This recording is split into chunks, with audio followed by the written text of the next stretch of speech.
రక్తముతో రూపొందిన రక్షణ మార్గం అన్నది ఈరోజు మనం బైబిల్లో నుండి నేర్చుకోబోయే సంగతి.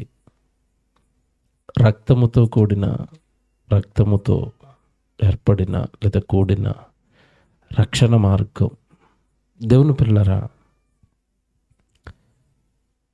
ఎవరి రక్తం రక్షణ ఇచ్చింది ప్రపంచానికి అంటే తక్కువ ఆయన్ను నమ్మినవారు నమ్మనివారు అందరికీ తెలిసిన ఒకే ఒక పేరు యేసుక్రీస్తుల వారు.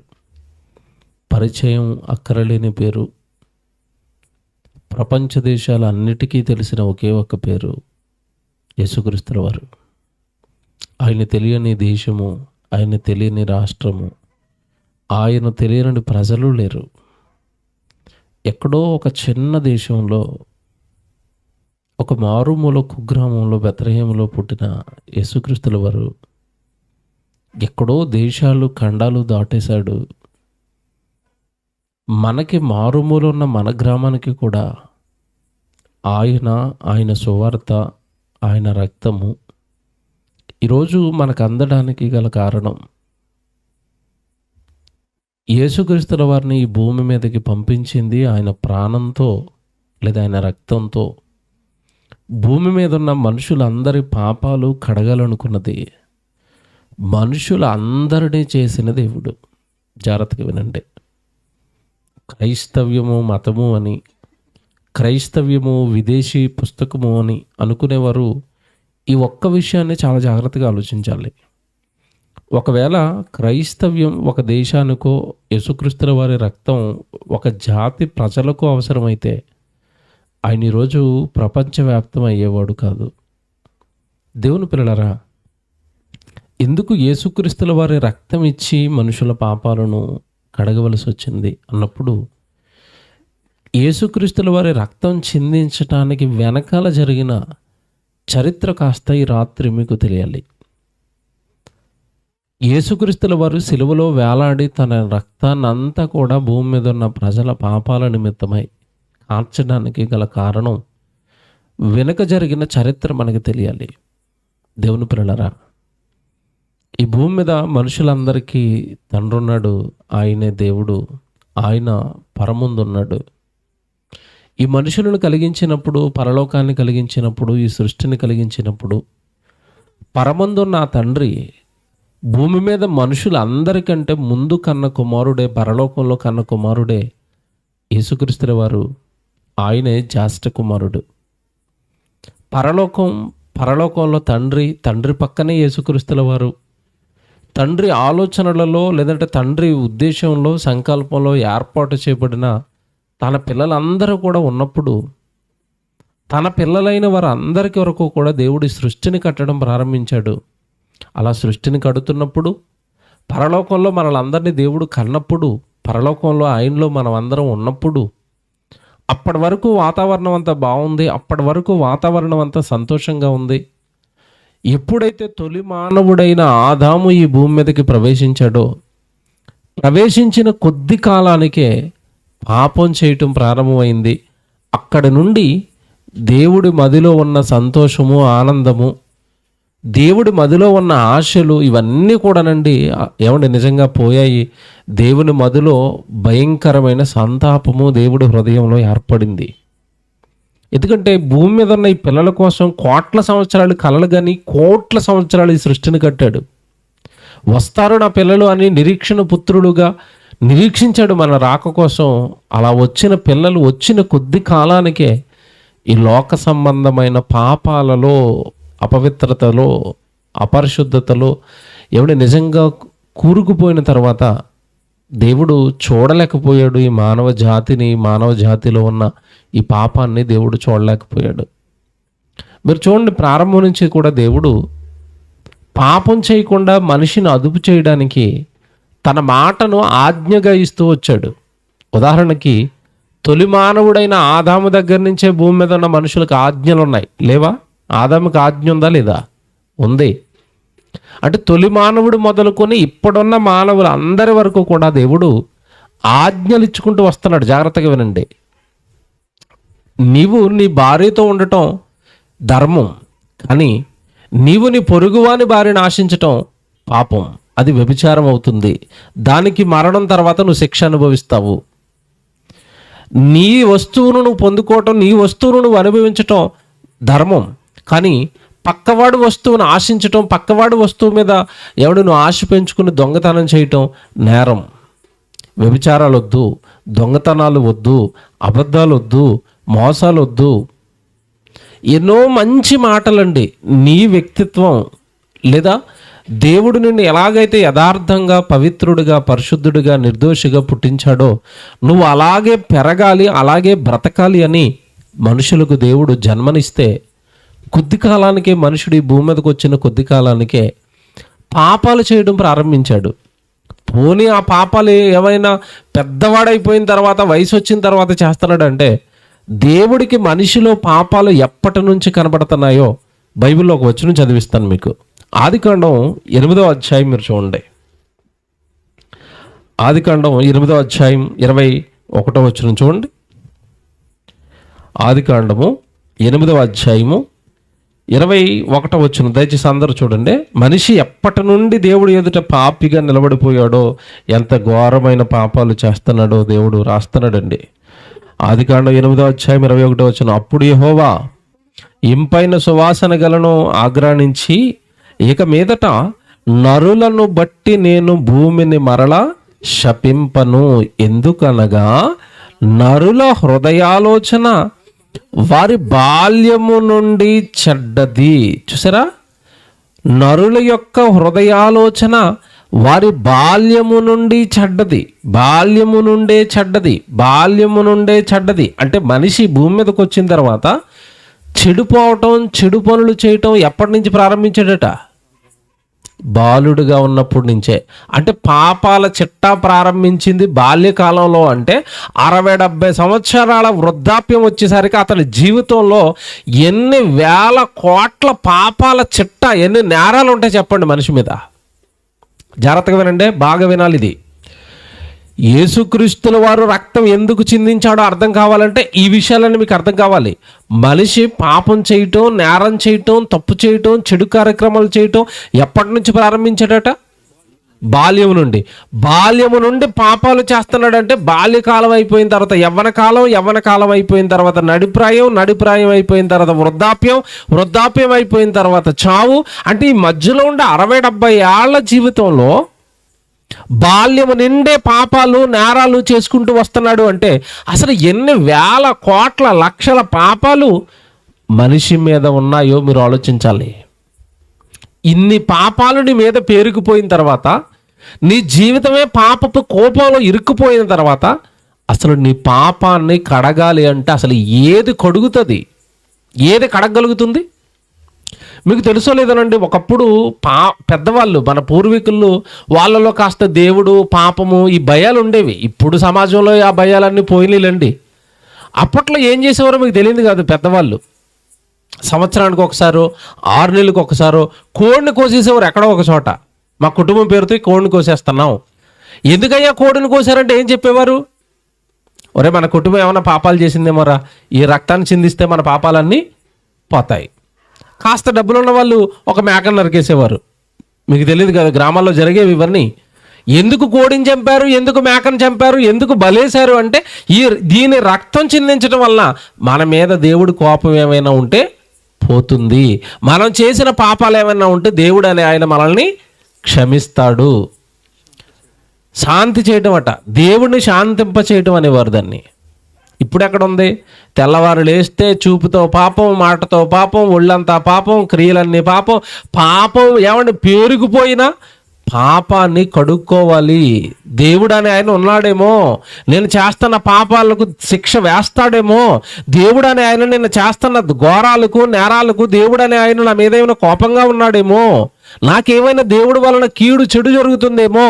అసలు ఎవరిలో ఉంది భయం ఈ రోజుల్లో? మీరు చెప్పండి, భయం ఉందంటారా? పాపపు భయం ఈరోజు మనుషుల్లో ఉందా? పాపపు భయం ఉండదు. కరోనా 4th వేవ్ స్టార్ట్ అవుతుంది అన్నారు అనుకోండి, అందరిలో ఏం పుడుతుంది చెప్పండి? భయం. వెంటనే మాస్కులు ప్యాకెట్లు తెచ్చేసి ఇంట్లో పెట్టేసుకుంటారు. డోలో ట్యాబ్లెట్లు, అంతే కదండి, విటమిన్ సి ట్యాబ్లెట్లు. ఏమండి మరి ఆవిరి పీల్చుకోవడానికి ఒక మిషను, అబ్బా 4th వేవ్ వస్తుంది చచ్చిపోతాం అనేసరికి మనుషులు ఏం కలుగుతుంది? భయం. పాపం చేసావు చచ్చిపోతే పాతాళానికి వెళ్ళిపోతావు, ఒక్కళ్ళ భయం ఉందండి? మీరు చెప్పండి, ఒక్కళ్ళ భయం ఉందా? భయం ఉండదండి. అంటే పాపము అనగానే, పాపానికి వచ్చే మరణం జీతం పాతాళం అనగానే ఏముందలండి అని అనుకున్నారు. దీనికి ఒక కారణం ఉంది, దీనికి ఒక కారణం ఉంది. ఎందుకు చచ్చిపోయిన తర్వాత నరకానికి వెళ్తావు, పాతాళంలో కాలిపోతావు అంటే మనిషి ఎందుకు భయపడటం లేదంటే, మనిషి సహజంగానంటే దేవుడు నమ్మడండి, దేవుడు వాక్యాలు నమ్మడం. కళ్ళ ముందు మనుషులు ఏదైనా చెప్తా ఉంటే నమ్ముతాడు. ఆ కళ్ళ ముందున్న మనుషులు పాతాళం గురించి లేదా నరకం గురించి మనుషులు ఏం చెప్పారు?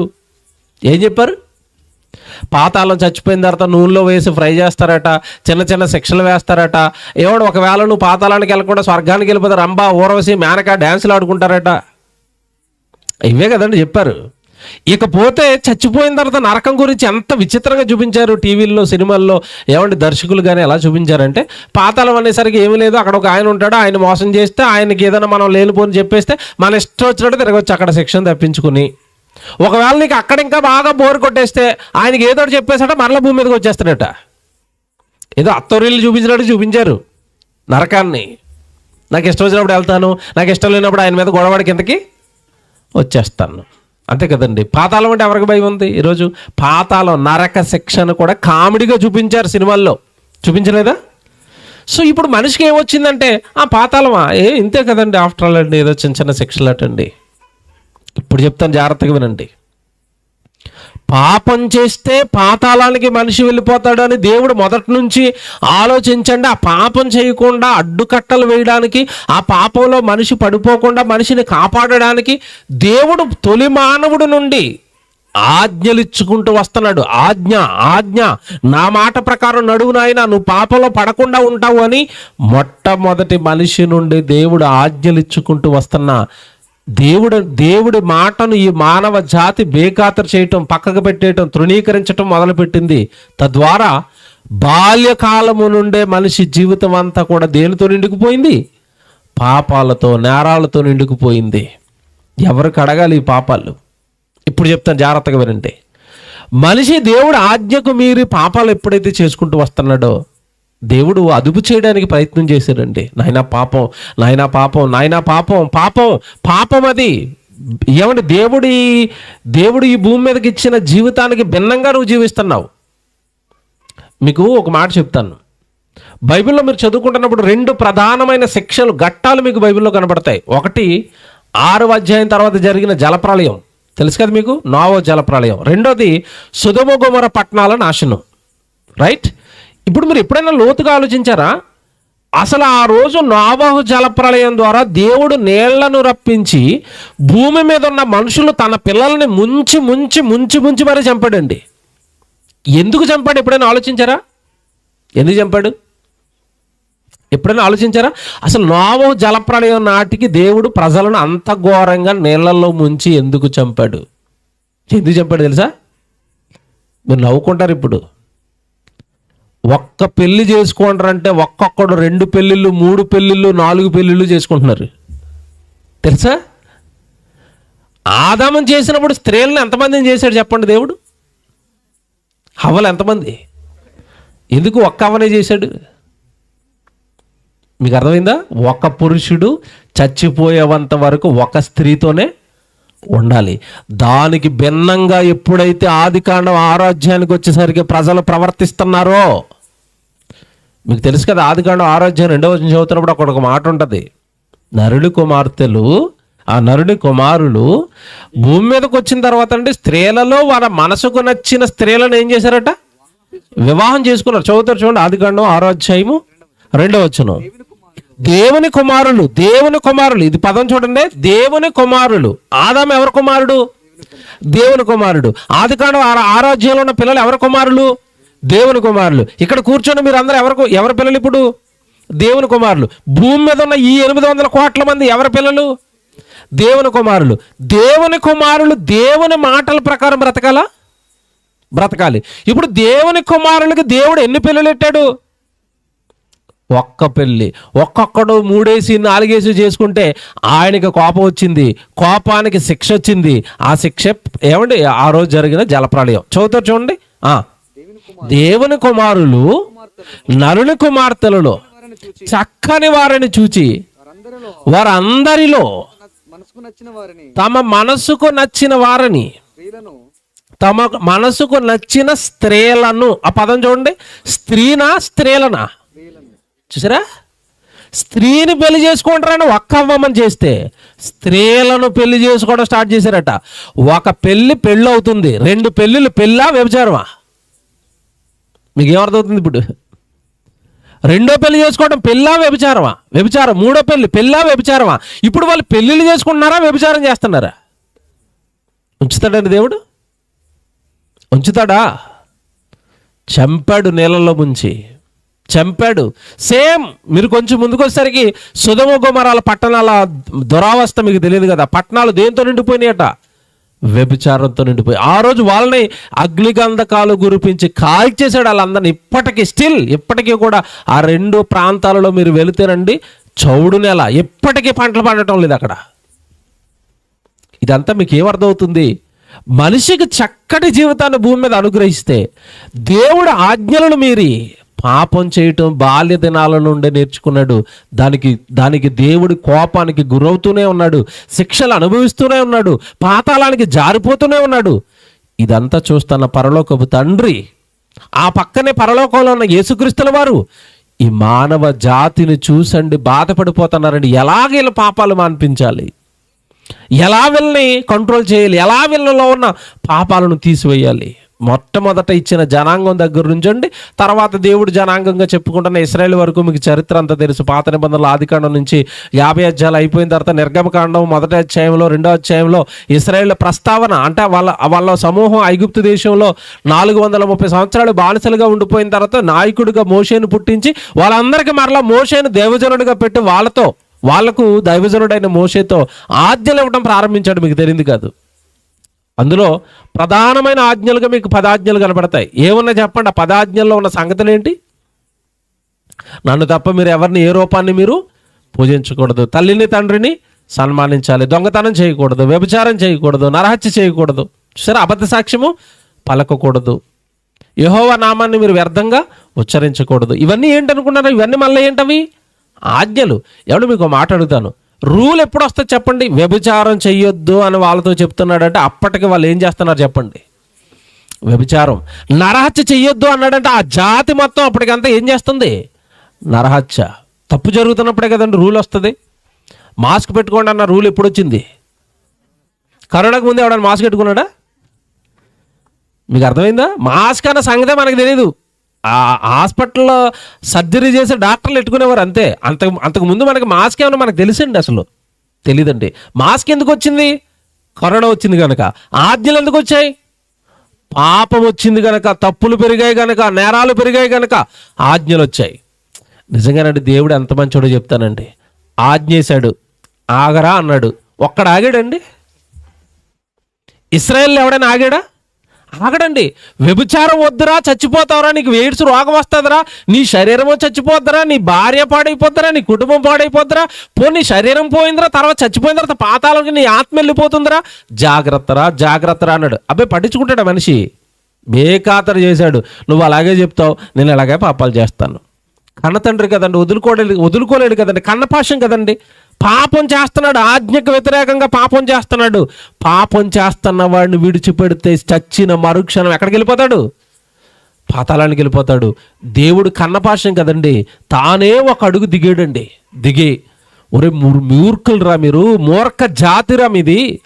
ఆజ్ఞలిచ్చి పాపం చేయొద్దని ఆగమని చెప్పినా కూడా మీరు ఆగటం లేదు కనుక నేనే ఒక అడుగు దిగి మీ పాపాలు క్షమించడానికి ఒక మార్గాన్ని ఇస్తున్నాను అని మీలో ఎవడైనా పాపం చేస్తే పాప క్షమాపణ కొరకు జంతు బలి కానీ పక్షి బలి కానీ ఇవ్వండి అని ఒక కొత్త ఆజ్ఞను ఇశ్రాయేలుకి తెచ్చాడు దేవుడు. తెచ్చాడా? లేవికాండం అంతా చదువుతున్నప్పుడు మీకు అక్కడ ఏం కనపడుతుంది చెప్పండి? అన్నీ బలులు బలులు బలులు, పాప పరిహారార్థ బలి, సమాధాన పరిహారార్థ బలి, అపరాధ పరిహారార్థ బలి, విశ్వాసి ఒక తప్పు చేస్తే ఒక బలి, ఏమంటే సేవకుడు తప్పు చేస్తే, యాజకుడు తప్పు చేస్తే ఒక బలి. బలి బలి బలి బలి. బలుల సారం ఏంటి చెప్పండి నాకు ఒక మాటలో? పాపం చెయ్యొద్దురా, పాపం చెయ్యొద్దురా. ఇప్పుడు చెప్తాను, జాగ్రత్తగా వినండి. దేవుడు పాపాన్ని మాన్పించటానికి జంతు బలి ఇమ్మన్నాడు కదండి. ఆ జంతు బలిచ్చేటప్పుడు ఎలా బలిమ్మన్నాడు తెలుసా? ఒకసారి మాట చూడండి, మీరు ఎంత ఆశ్చర్యపోతారో. లేవికాండానికి రండి. లేవికాండం 1వ అధ్యాయం 4వ వచనం చదువుదాం, జాగ్రత్తగా తీసుకోండి. లేవికాండం 1వ అధ్యాయము 4వ వచనం. అతడు దహన బలిగా అర్పించినప్పుడు, దహన బలిగా అంటే బలిని ఇస్తున్నాడు. దేవుడు పాపాలకు బలిస్తున్నాడు, దేవుడికి బలిస్తున్నాడు పాపం చేసినందుకు. ఎలాగిస్తున్నాడట? దహన బలిగా అర్పించు పశువు తల మీద తన చెయ్యి ఉంచవలెను, అతని నిమిత్తము ప్రాయశ్చిత్తము కలుగునట్లు అది అతని పక్షముగా అంగీకరింపబడెను. జాగ్రత్తగా వినండి. బలిమ్మన్నాడు కదా, జంతు బలి. జంతు బలి ఇస్తే నీ పాపాలు పోతాయి అన్నాడు కదా. ఇంతగా బలి ఎలా వేయమంటున్నాడు? ఎలా వేయాలట? నా వైపు చూడండి అందరూ. బైబిల్లో చూసుకున్నారు కదా, ఇప్పుడు నా వైపు చూడండి. దేవుడి సన్నిధి ఉంది, అక్కడ బలిపీఠం ఉంది. వీడు వ్యభిచారం చేశాడు, దొంగతనం చేశాడు, ఏదో నరహత్య చేశాడు, పాపి. దేవుడి సన్నిధి ముందు నిలబడ్డాడు. వీడు చేసిన పాపానికి పాప క్షమాపణ కొరకు వస్తున్నప్పుడు ఏం తీసుకుని వచ్చాడు? ఒక పశువుని తీసుకుని వచ్చాడు. ఎగ్జాంపుల్గా ఒక మేక తెచ్చాడు అనుకుందాం. మేకను బలి ఇవ్వడానికి తెచ్చాడు. బలి ఎలాగివ్వాలి అంటే, అదిగో దేవుని సన్నిధి ఎదురుగ్గా ప్రార్థన చేయాలి. నేను తప్పు చేశాను తండ్రి, నన్ను క్షమించండి తండ్రి, ఇదిగో మీరు చెప్పిన ఆజ్ఞ ప్రకారం నేను చేసిన పాపానికి ఈ జంతువును బలేస్తున్నాను అని వెయ్యాలి. ఎలా వెయ్యాలట బలి? ఏ జంతువునైతే బలిస్తున్నాడో ఆ బలిచ్చే జంతువు తల మీద వాడి చెయ్యి ఉండాలట. జాగ్రత్తగా ఉండండి. మేకను అక్కడ పెట్టి మేక తల మీద ఏం చేయాలి? చెయ్యి పెట్టాలి. చెయ్యి పెట్టి వెంటనే ఒక వేటు వేయాలి, దాన్ని నరకాలి. వీడు చెయ్యి పెట్టి మేకను అలా నరకగానే, ఎవడు ఏ జంతువుని నరికినా ఏం జరుగుతుందో చెప్పండి? తల మొండెము వేరైపోతుంది, తల అంత దూరంలో ఎగిరి పడుతుంది. మొండు ఎలా కొట్టుకుంటుందో మీకు తెలియదు కదా. ఎవరైనా లైవ్లో చూసిన వాళ్ళు ఉంటే పెద్దోళ్ళకి తెలుసు, ఒకప్పుడు వేసేవారు ఇవన్నీ.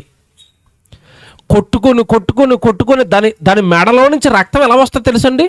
కుళాయిలో నుంచి వాటర్ ఎలాగ వస్తుందో అంతలాగా రక్తం చిందుతుందండి, బయటికి చిందుతుంది రక్తం.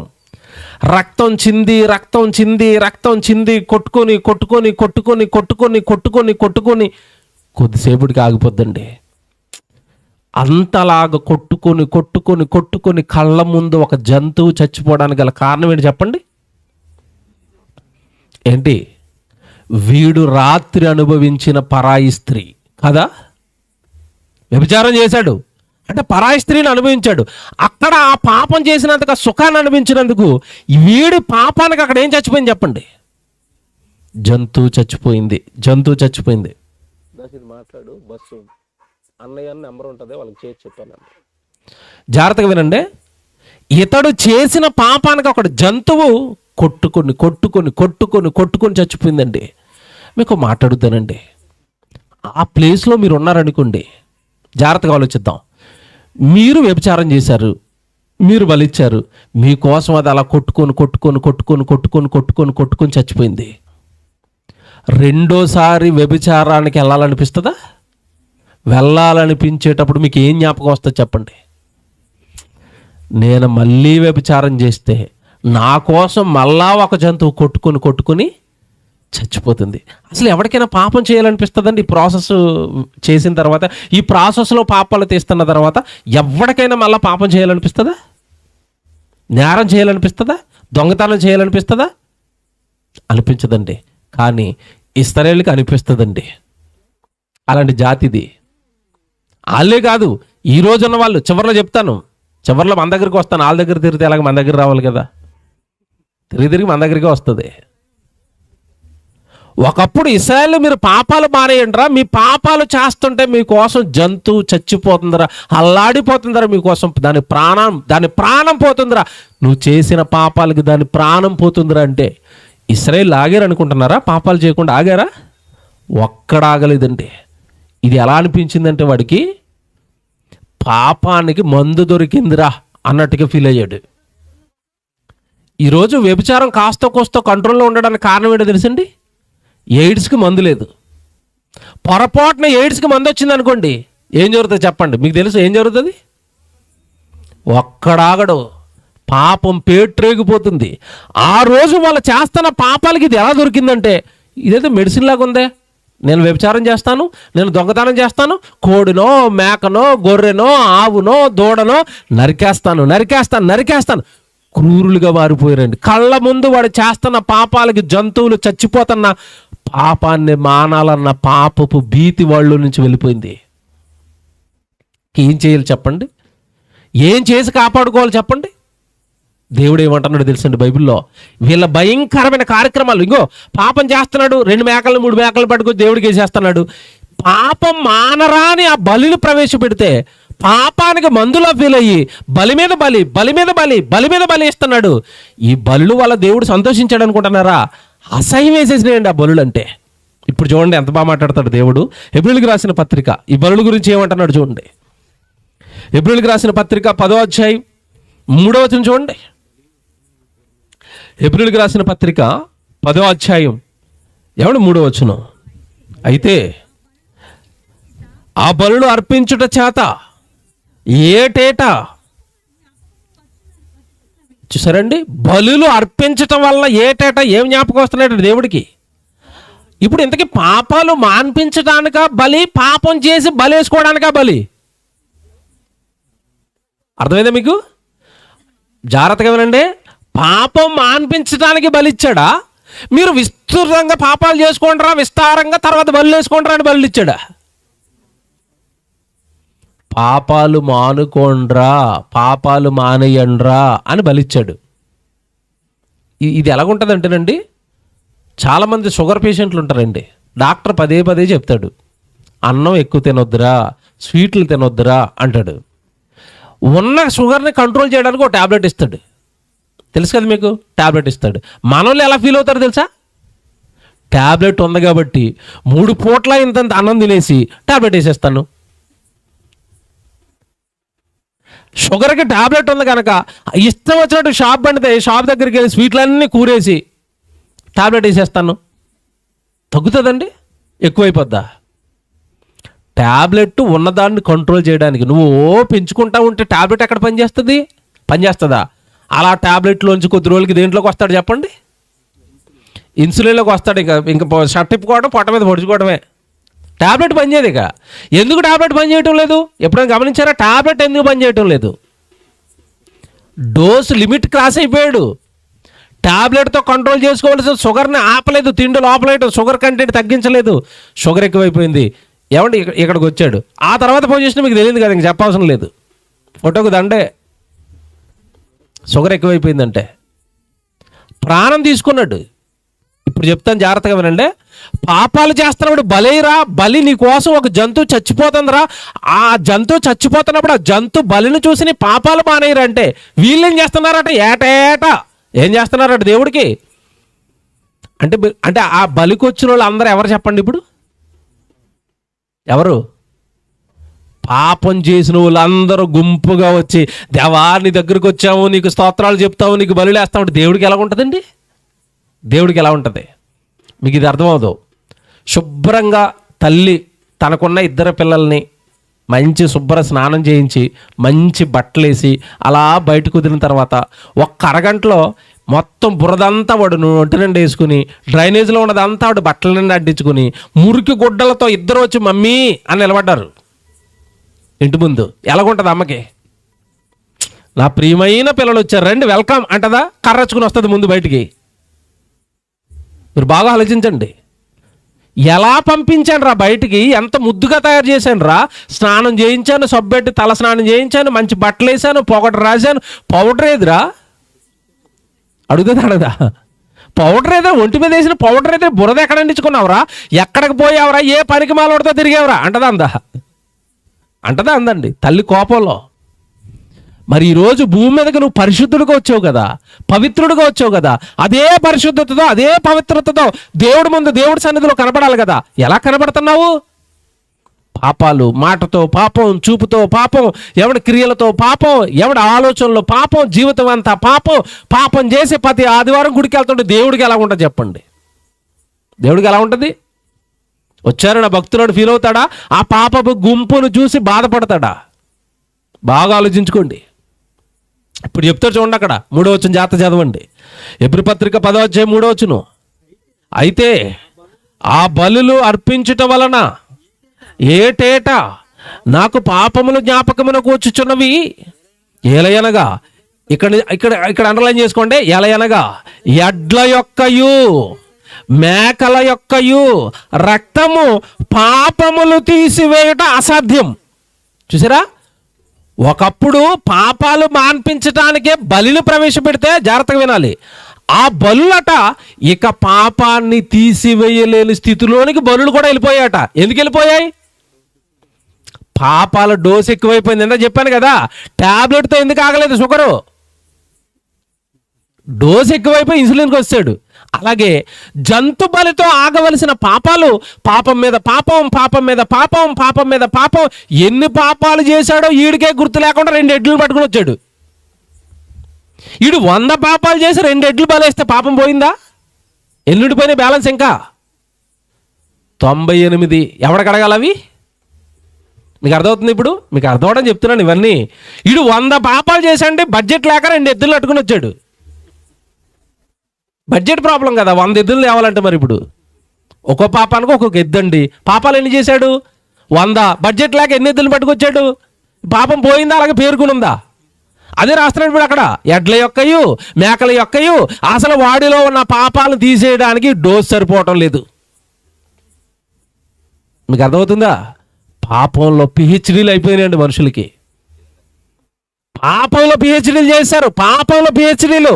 పాపాన్ని ఎవడు అంతు చిక్కకుండా, ప్రజలకి దొరకకుండా ఎలా పాపం చేయొచ్చో పిహెచ్డీలు చేశారు. మనుషుల్ని అడగని చెప్తారు. దొంగతనం ఎవడికి దొరకకుండా ఎలా చేయొచ్చు?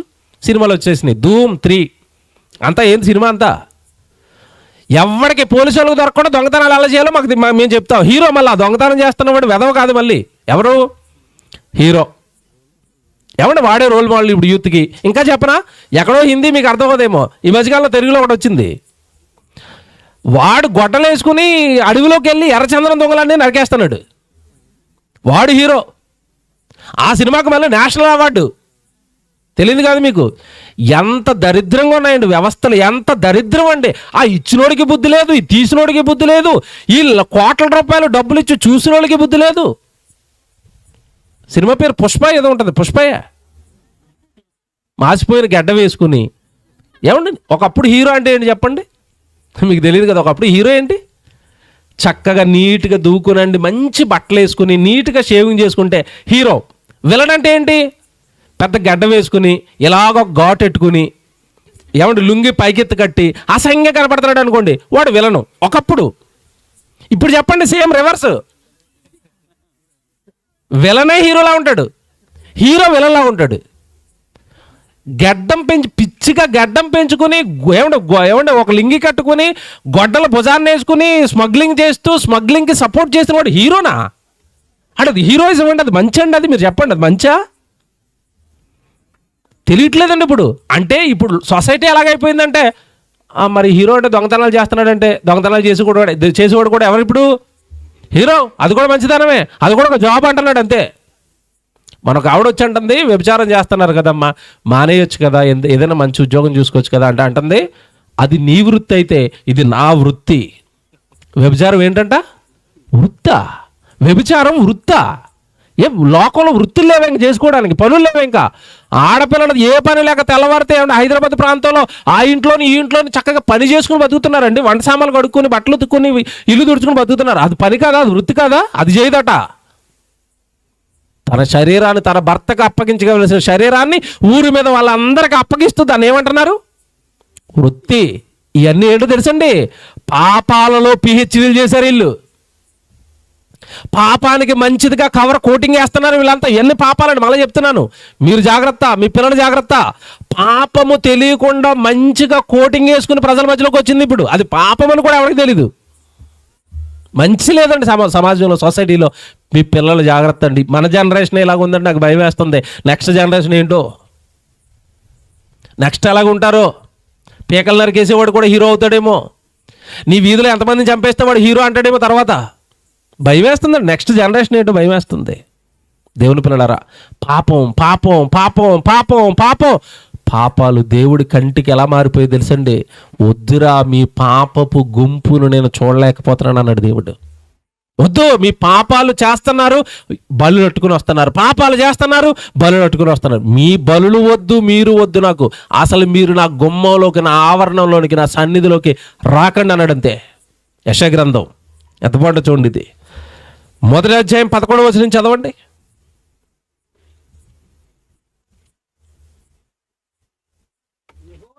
యెషయా గ్రంథం 1వ అధ్యాయం 11వ వచనం 12వ వచనం జాగ్రత్త చదువుకోండి.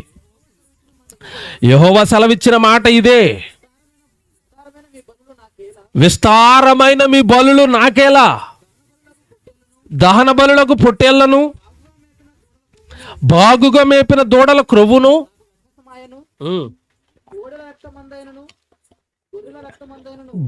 గొర్రెల రక్తమందైనను, కోడెల రక్తమందైనను, మేకపోతుల రక్తమందైనను నాకు ఇష్టము లేదు. నా సన్నిధిని కనబడవలనని మీరు వచ్చుచున్నారే, నా ఆవరణమును త్రొక్కుటకు. చూసారండి దేవుడు ఎలా మాట్లాడుతున్నాడు. ఎవడరా రమ్మన్నాడు మీ ఆవరణ, నా సన్నిధిలోకి ఎవడ రమ్మన్నాడు మిమ్మల్ని? నీ గొర్రెలు ఎవడకు కావాలి, నీ మేకలు ఎవడకు కావాలి? ఆ గొర్రెలు మేకలు పట్టుకొచ్చి బలేస్తే ఆ రక్తం తాగి నేను ఏమైనా దేవుడిగా ఆనందపడిపోతున్నాను అనుకుంటున్నావా? ఆ పాపాలు మాన్పించడానికి కదరా బలులు ఇచ్చాను నీకు. పాపం మానకుండా బలులేయడానికి నా సన్నిధికి నిన్ను రమ్మన్నవాడు ఎవడు రమ్మన్నాడు నిన్ను? ఎవడు? ఇలాగ ఏ సేవకుడైనంటే మళ్ళీ వచ్చే ఆదివారం గుడికి వెళ్తారండి విశ్వాసులు? వెళ్తారా? మీరు పాపాలు చేస్తున్నారు, పాపాలు చేసి గుడికి ఎందుకు వస్తున్నారు, గెట్ అవుట్ అన్నాడు అనుకోండి, మళ్ళీ పాస్టర్ గారి దగ్గరికి వెళ్తారా? ఏ విశ్వాస అయినా. కానీ దేవుడు చూశారండి, ఎవడు రమ్మన్నాడు పాపాలు చేసి మిమ్మల్ని, ఎవడు రమ్మన్నాడు నా ఆవరణానికి? స్ట్రిక్ట్గా ఉంటాడండి దేవుడు. విశ్వాసులను బట్టి చెదిరిపోతారేమో, తగ్గిపోతారేమోనని సేవకులు బెండ్ అయ్యారు తప్పండి. దేవుడు అస్సలు బెండ్ అవడండి, బెండు తీసేస్తాడు. బెండ్ అవడం ఎవరికి? బెండు తీయటమే పాతాళంలో వేసి.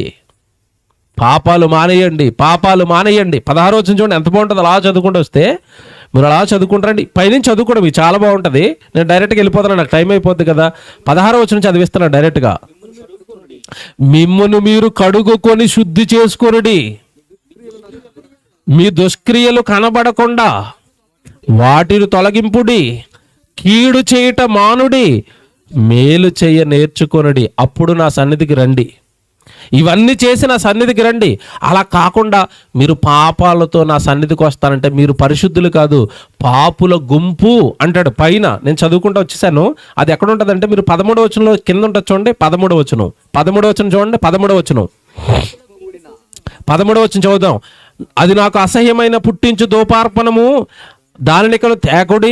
అమావాస్య విశ్రాంతి దినములు సమాజ కూట ప్రకటనలు జరుగుచున్నవి. పాపుల గుంపు కూడిన ఉత్సవ సమాజమును నేనార్చజాలను.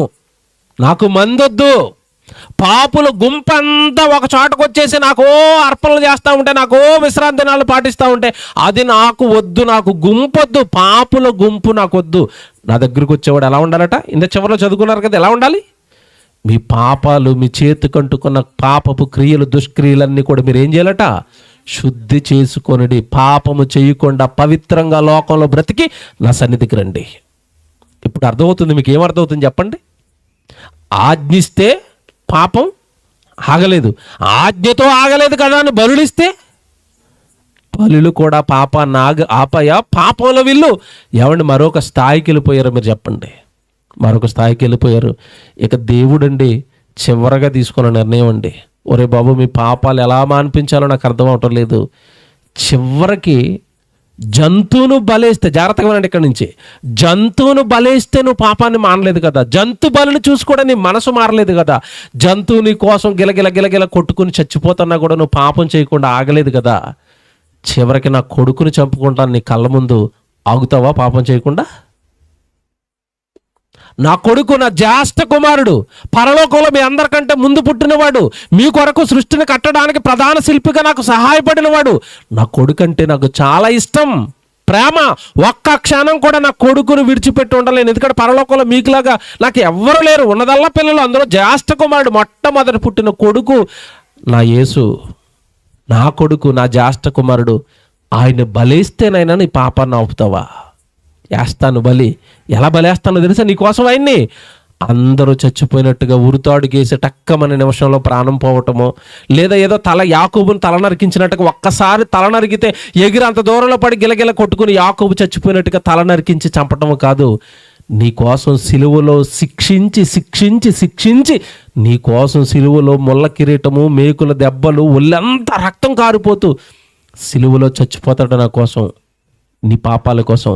అప్పుడైనా మారుతావా అని చిట్ట చివరగా పాపాలు కడగడానికి దేవుడు చేసిన ప్రయత్నమే యేసుక్రీస్తుల వారి సిలువ యాగం. ఎంతమందికి తెలుసు ఆయన అలాగే ఎందుకు చచ్చిపోయాడు కూడా ఎవరికి తెలీదు.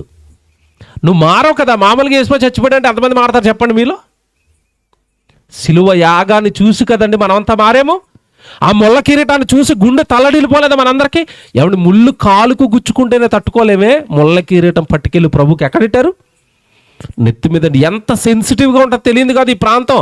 ఎవరైనా ఏమంటే నెత్తి మీద కొడితే కూడా ఊరుకోరండి చాలామంది. నెత్తి మీద చేయొద్దు నువ్వు అంటారు. నెత్తిని పట్టుకోనివ్వరు, అసలు ముట్టుకోనివ్వరు. ఎందుకంటే టోటల్ బాడీకి కేంద్రం అంతా కూడా మెదడు ఎక్కడ ఉంటుంది? తలలో.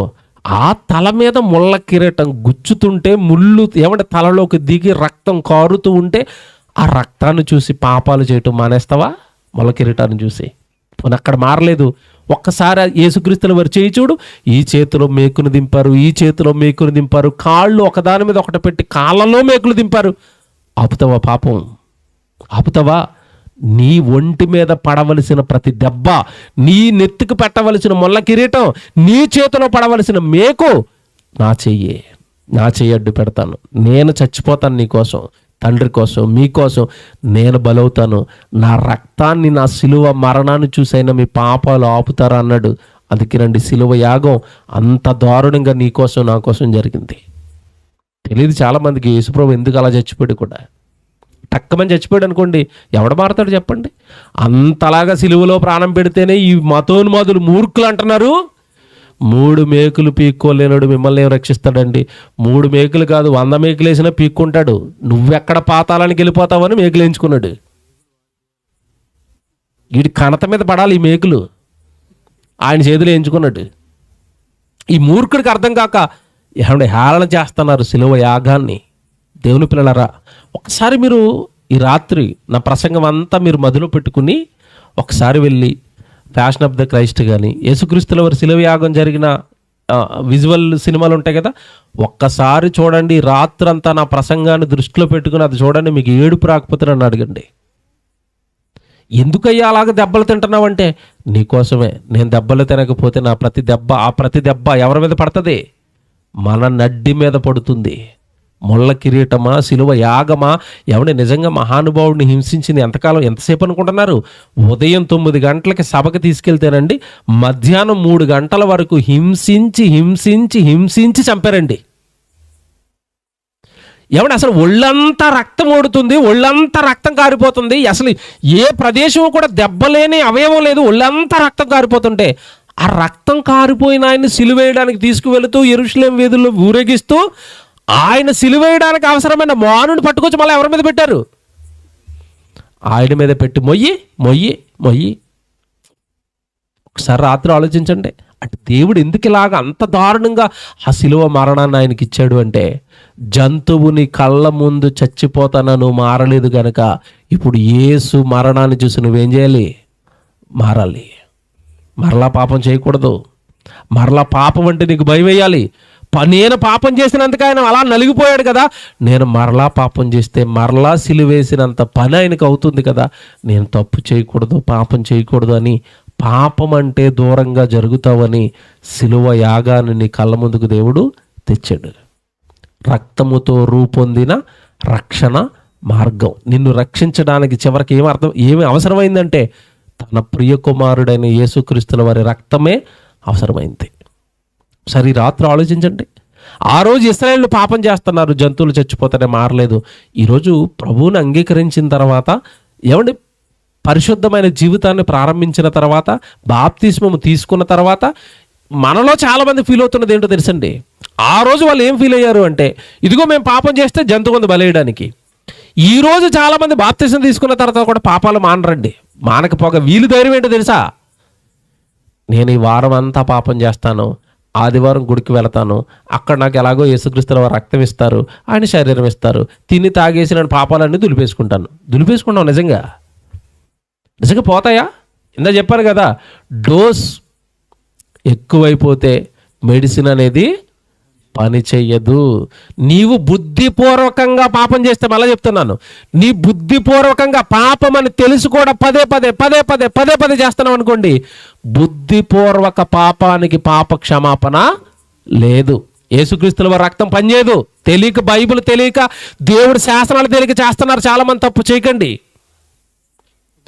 నిన్ను కాపాడదు. హెబ్రీయులకు రాసిన పత్రిక 10వ అధ్యాయం 26వ వచనం చూడండి. హెబ్రీయులకు రాసిన పత్రిక 10వ అధ్యాయము 26వ వచనం చదువుతున్నారు. చూడండి ఎంత బాగా రాశారు, చూడండి క్లియర్గా. మనము సత్యమును గూర్చిన అనుభవ జ్ఞానము పొందిన తర్వాత, వాక్యం తెలిసిపోయింది నీకు దేవుడు తెలిసిపోయాడు, పాపం తెలిసిపోయింది, పాప క్షమాపణ తెలిసిపోయింది, యేసుక్రీస్తుల వారి రక్తం తెలిసిపోయింది, సత్యం గూర్చిన అనుభవం అంతా వచ్చేసింది, దేవుడు అర్థమైపోయాడు. నీకు తెలిసిపోయిన తర్వాత బుద్ధిపూర్వకముగా పాపము చేసిన ఎడల పాపమునకు బలి ఇకను ఉండదు. చూసారా, పాపానికి బలి ఉండదు. ఒకసారి బలి అయిపోయింది, అది నీకు తెలుసో తెలియకో పాపాలు చేస్తే క్షమించబడతాయి. కానీ బుద్ధిపూర్వకంగా నేను పాపం చేస్తానంటే ఆ పాపాలకు ఏమి లేదట, క్షమ లేదు. అంటే ఇప్పుడు యేసుక్రీస్తుల వారి బలి ఈ బుద్ధిపూర్వక పాపాలకు పనిచేస్తుందనా, పనిచేయదనా? పనిచేయదు. మీకు అర్థమైంది ఇప్పుడు? ఆ రోజు వాళ్ళు ఒరే పాపం చేస్తే మేకను బలేరా అన్నాడు. బాగుంది, ఒక పాపం చేశాడు, మేకను బలేసాడు, దట్స్ ఇట్, అయిపోయింది. నేను పాపం మీద పాపాలు చేస్తాను, ఒక్క మేకను బలేస్తాను. పోయిందా? అంటుకుందా? పాపం అంటుకుంది. ఇప్పుడు ప్రజెంట్ క్రైస్తవులు మనం బుద్ధిపూర్వకంగా పాపాల మీద పాపాలు, నేరాల మీద నేరాలు నేను చేస్తాను, నాకు యేసుక్రీస్తుల వారి రక్తం ఉంది, నేను ఆదివారం వెళ్ళిపోయి రక్తం తాగేస్తాను, శరీరం తినేస్తాను, నా పాపాలు పోతాయంటే బుద్ధిపూర్వక పాపాలకు ఏమి లేదట, బలి లేదు. యేసుక్రీస్తుల వారి బలి ఆ పాపాన్ని తీయదు. జాగ్రత్త.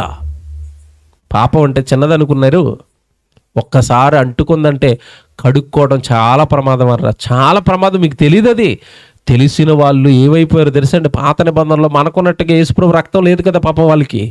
దావీదు భక్తుడు తెలుసో తెలియకో పాపం చేసేసాడు.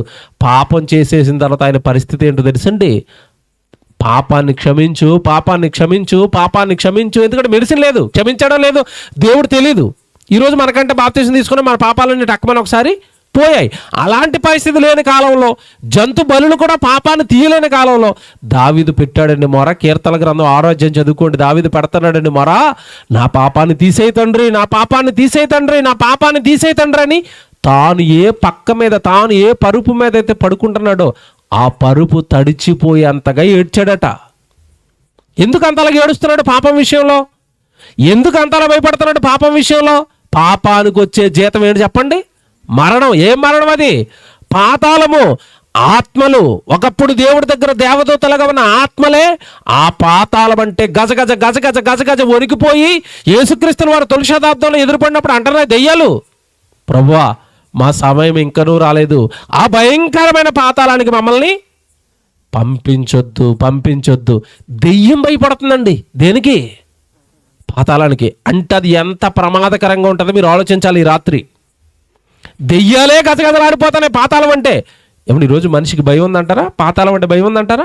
నేను పాపం చేస్తే పాతాళానికి జారిపోతాను, యుగాలు కాలిపోతాను, దేవుడికి దూరం అయిపోతాను, అక్కడ ప్రార్థనలు ఉండవు, అక్కడ మీటింగులు ఉండవు, అక్కడ బైబిల్ ఉండదు, అక్కడ పాస్టర్ గారు ఉండడు, అక్కడ దేవుడు ఉండడు, అక్కడ సన్నిధి ఉండదు, చుట్టుపక్కలంతా ప్రేతలండి, ప్రేతలు, ఏడుపు, గోల, కేకలు, యుగాలు అలాంటి జీవితాన్ని నేను అనుభవించాలి.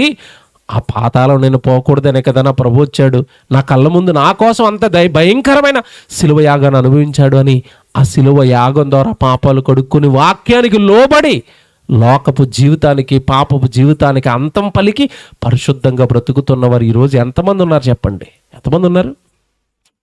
సిలువ యాగం అర్థం అవ్వలేదు. పైగా ఈరోజు అందరూ క్రైస్తవులు అందరూ ఏం చేసుకుంటున్నారు చెప్పండి? ఏంటంటే ఈరోజు గుడ్ ఫ్రైడే, పండగ, బిర్యానీ, ఆనందం, సంతోషం. మీకు మాట చెప్పనా? నువ్వు బిర్యానీ వండుకుంటే దేవుడు సంతోషంగా ఉండడు. నువ్వు పాపం చెయ్యని ప్రతిరోజు దేవుడికి పండగే. అలా చెప్తున్నాను, జాగ్రత్తగా విను. నువ్వు పాపం చేయకుండా బెడ్ మీద పడుకో, ఏ నేరము చేయకుండా, ఏ తప్పు చేయకుండా నువ్వు నిద్రించు. సాయంత్రం అది దేవుడికి ఆ రోజు నువ్వు అంతా పండగ చేసినట్టే. నువ్వు పాపం చేయకు చాలు, దేవుడికి పండగే. పాపం చేస్తాను, సంవత్సరానికి ఒకసారి గుడ్ ఫ్రైడే, ఈస్టరు, ఇంకా చెప్పండి మన పండగ లిస్టు. క్రిస్మస్ చేస్తాను, జనవరి 1కి గోళ్ళన్నట్లకి సున్నం వేస్తాను. దేవుడు నీ నుండి కోరుకునేవి. ఎటునండి 25కి జనవరి 1కి సామాన్లు గడిగేస్తారు, ఇల్లులు గడిగేస్తారు, అన్నీ శుభ్రం అయిపోతాయి. లోపల మాత్రం మురికి అంతా అలాగే ఉంటుంది. దేంట్లో? మనిషి హృదయంలో మురికి అలాగే ఉంది. ఇల్లుకి మాత్రం సున్నం వేసాడు. ఏం ఉపయోగం? ఇల్లు తలతలా మెరుస్తుంది, నువ్వేమో కర్రి నల్లగా కనపడుతున్నావు దేవుడికి. నువ్వు గడుక్కో ముందు. ఇందా చెప్పాడు కదా యెషయా గ్రంథం, మీరు చదువుకున్నారు కదా, 1వ అధ్యాయంలో, మీ పాపములు కడుక్కొని మిమ్మల్ని మీరు ఏం చేయాలట? శుద్ధి చేసుకుని. మిమ్మల్ని కడుక్కోండి అంటే ఇల్లులు కడుగుతున్నారు. ఏంటండి ఇదంతా? ఏంటో అర్థం అవ్వలేదండి. పండగల మోజులో పడ్డారు తప్ప ప్రభువు కానీ, త్యాగం కానీ, అసలు ఆ త్యాగం వెనకాల ఆయనకున్న సంకల్పం కానీ, నేను ఎలా బ్రతికితే దేవుడు ఆనందంగా ఉంటాడు, అది కదా దేవుడు ఆనంద పెట్టడం కదా పండగ, నేను ఏం చేస్తే దేవుడికి పండగని కానీ. ఎవరండి అసలు ఈరోజు బైబిల్లో ఉన్న వాక్యానుసారం ఆలోచించి బ్రతుకుతున్నది ఎవరు చెప్పండి? ఈరోజు మోసద్వారంలో ఎవడో ప్రవేశపెట్టాడు పండగ అన్నాడు. ఆ పండగ సంవత్సరానికి ఒక డేట్లో వస్తుంది, అలాగా పండగ చేసుకుంటూ వెళ్తున్నారు తప్ప అసలు ప్రభు త్యాగం వెనకాల ఉన్నది ఏంటి? అసలు ఎందుకు ఆ సిలువ యాగం? నేను ఎలాగుంటే దేవుడికి పండగ? ఎవరు ఆలోచించారు మీరు చెప్పండి? ఎవరు ఆలోచిస్తున్నారు వాక్యాన్ని, దేవుడి సిలువ యాగాన్ని గుర్తుంచుకుని బ్రతుకుతున్న వాళ్ళు ఎవరు చెప్పండి? ఈరోజు దేవుని పిల్లలారా, ప్రభు దయాళుడు అనుకుంటున్నారేమో. దయాళుడే 2వ రాకడలో ఎలా మారిపోతాడో తెలుసా? తీర్పు తీర్చేవాడిగా, శిక్షించేవాడిగా రౌద్రంతో వస్తున్నాడు 2వ రాకడలో. నా సిలువ యాగాన్ని అవమానపరుస్తారా? నా సిలువ రక్తాన్ని అవమానపరుస్తారా? మీకోసం ప్రాణం పెట్టి సిలువలో అంత దారుణంగా చచ్చిపోయినా సరే నా సిలువ యాగాన్ని చూసి కూడా మీలో మార్పు రాదా? అంత కఠినమైన గుండె.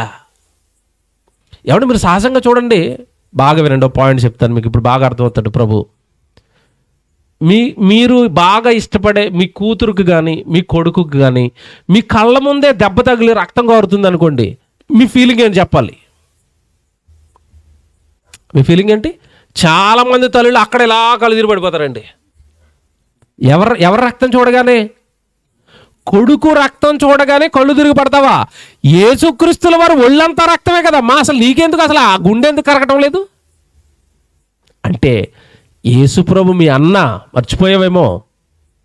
నీ పరలోకపు తండ్రికి మొట్టమొదటి పుట్టిన జ్యేష్ఠ కుమారుడు మీ అన్న ఒంటి నిండా రక్తమే. ఏం జాలి కలగటం లేదా? అది చూసి మారాలన్న మనసు రావటం లేదా? చాలామందిని చూస్తేనే నాకు బాధ తీసేస్తూ ఉంటుందండి. క్రైస్తవులే ఆదివారం గుడికి వస్తాడు, సోమవారం శనివారం వరకు మన దగ్గర ఆ బారులో కూర్చుంటాడు. వెళ్ళి ఆదివారం గుడికి వచ్చేస్తాడు, సోమవారం శనివారం వరకు వ్యభిచారం, దొంగతనాలు, మోసాలు, బూతులు, గొడవలు, కొట్లాడు. ఈ క్రైస్తవులా? ప్రభువుని అంగీకరించిన వాళ్ళ, బాప్తీసం తీసుకున్న వాళ్ళ, ప్రతి ఆదివారం గుడికి వస్తున్న వాళ్ళ ఇలా జీవించవచ్చా? ఇలాగ నువ్వు జీవిస్తే ప్రభువుకు అవమానకరమని తెలుసా? మిమ్మును బట్టే కదా అన్ని జనుల మధ్య నా నామము. నువ్వు ప్రభువుని నమ్మేనని ఆదివారం గుడికి వచ్చి సోమవారం బారులో కూర్చుంటే అక్కడ కూర్చున్న వాళ్ళందరూ నవ్వరు నిన్ను చూసి ఆ సిలువ యాగాన్ని అవమానపరచరు? అసలు ఏమైనా పని చేస్తుందా? నేను వచ్చింది ఎవరి దగ్గరికి? నేను బ్రతకాల్సింది ఎలాగా? ఎంత పరిశుద్ధంగా ఉండాలి, ఎంత పవిత్రంగా ఉండాలి. మాట నోరు జారితేనే శిక్ష అన్నాడే బైబిల్లో. నీ క్రియలే గడప దాటేసాయి, నీ క్రియలే పాపానికి అంకితం అయిపోయాయి. నీ ప్రతిరోజు జీవితంలో పాపం ఒక పార్ట్ అయిపోయింది. ఏమర్థమైంది యేసుక్రీస్తుల వారి సిలువ యాగం? టైటిల్ చూసారా? రక్తముతో రూపొందిన రక్షణ మార్గం. నీకు ఊరకనే రాలేదు రక్షణ. రక్తం ఎలాంటి రక్తమో తెలుసా? నాలాంటి చెడిపోయి పాపంతో కుళ్ళుకుపోయిన రక్తం కాదు యేసుప్రభుది. యేసుప్రభు రక్తం గురించి బైబిల్ ఏమని రాయబడిందో తెలుసా? అమూల్యమైన రక్తము. చూస్తారా మాట? పేతురు గారు రాసిన పత్రిక ఎంత బాగా రాశారు చూడండి. పేతురు గారు మొదటి అధ్యాయము, పేతురు గారు రాసిన మొదటి పత్రిక 1వ అధ్యాయం 19వ వచనం. పేతురు గారు రాసిన మొదటి పత్రిక 1వ అధ్యాయము 19వ వచనం. అమూల్యమైన రక్తము చేత అనగా నిర్దోషమును నిష్కలంకమునైన గొర్రె పిల్ల వంటి క్రీస్తు రక్తము చేత మీరు విడిపింపబడ్డారు. విమోచింపబడటం అంటే పాపాల నుండి విడిపింపబడ్డారు. రక్తం మిమ్మల్ని విడిపించింది. రక్తం మీకు రక్షణ ఇచ్చింది. జాగ్రత్తగా వినండి.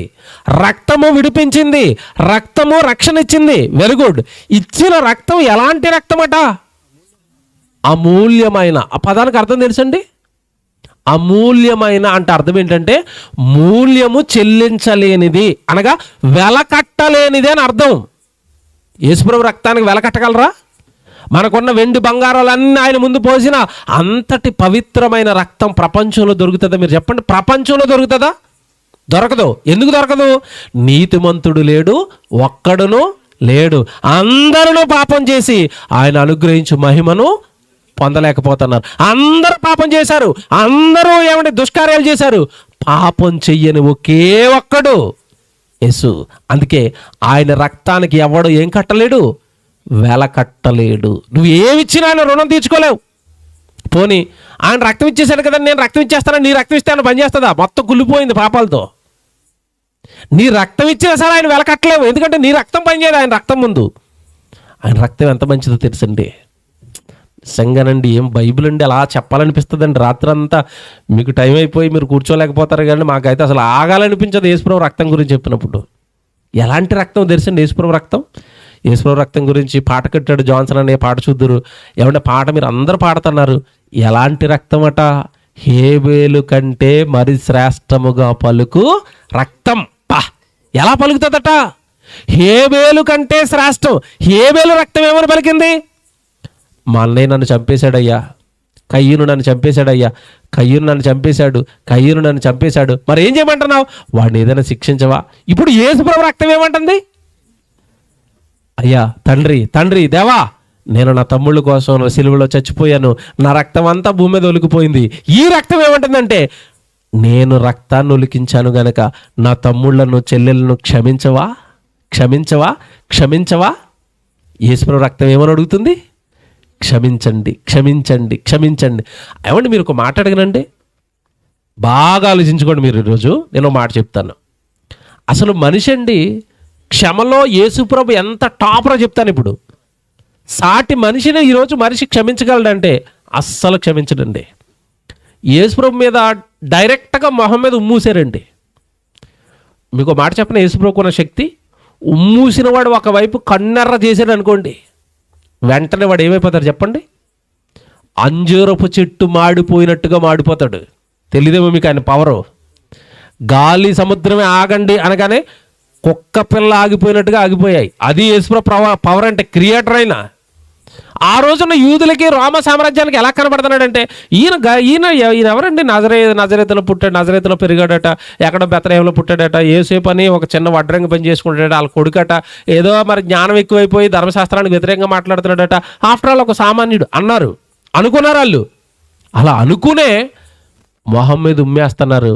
ఎవడు నిజంగా ఉమ్మి ఇలా తుడుచుకుని ఒక్కసారి అలా వైపు అలాగ దీనంగా చూశాడే తప్ప, ఒక్కసారి కన్నెర్ర చేస్తే ఉమ్మూసిన వాడు ఏమైపోతాడు చెప్పండి? చచ్చిపోతాడు.